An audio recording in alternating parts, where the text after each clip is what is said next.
வணக்கங்க. இப்ப நம்ம எங்க வந்திருக்கோம்னு பாத்தீங்கன்னா, கோவை மாவட்டத்தில் உள்ள அனுபாவி சுப்பிரமணியர் கோயிலுக்கு வந்திருக்கோங்க. இந்த கோயில் எங்க இருக்குன்னு பாத்தீங்கன்னா, பெரிய தாடாகத்தில் அமைஞ்சிருக்குதுங்க. இதுக்கு வந்து 2 வழியா வரலாங்க. கணுவாய் வழியாவும் வரலாம், துடியலூர் வழியாவும், பன்னிமடை வழியாவும் வரலாங்க. ஆனகட்டி போற மெயின் ரோட்ல இருக்குங்க. 2 வழியில எந்த வழியில வேணாலும் வரலாங்க.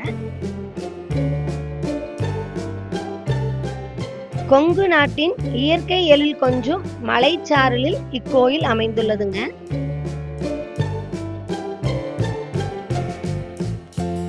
இக்கோவிலில் காலை 9 மணி முதல் மாலை 3 மணி வரை மட்டுமே நடை திறந்திருக்குங்க.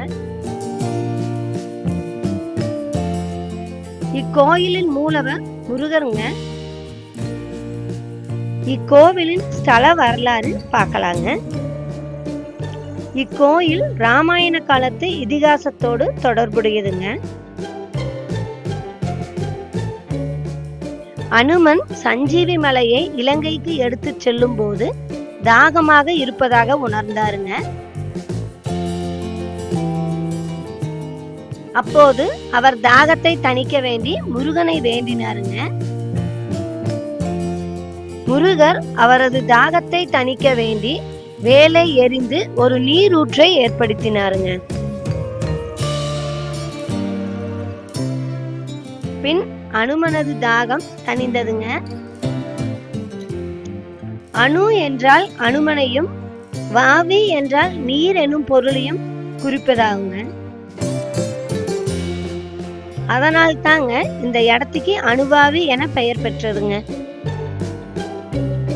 முருகன் அனுமனோடைய தொடர்புடைய அரிய கோயில்கள்ல இக்கோயிலும் ஒன்றுங்க. இங்கு தைப்பூசம், பங்குனி உத்தரம், வைகாசி விசாகம், சூரசம்ஹாரம் ஆகிய விசேஷங்கள் மிக சிறப்பாக கொண்டாடப்பட்டு வருதுங்க.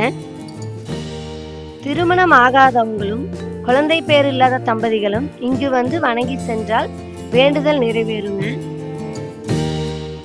இக்கோவிலில் சிவன் சன்னதி மேலே அமைந்துள்ளதுங்க. இந்த வீடியோ பிடிச்சிருந்தா லைக் பண்ணுங்க, ஷேர் பண்ணுங்க, சப்ஸ்கிரைப் பண்ணுங்க. நன்றி, வணக்கம்.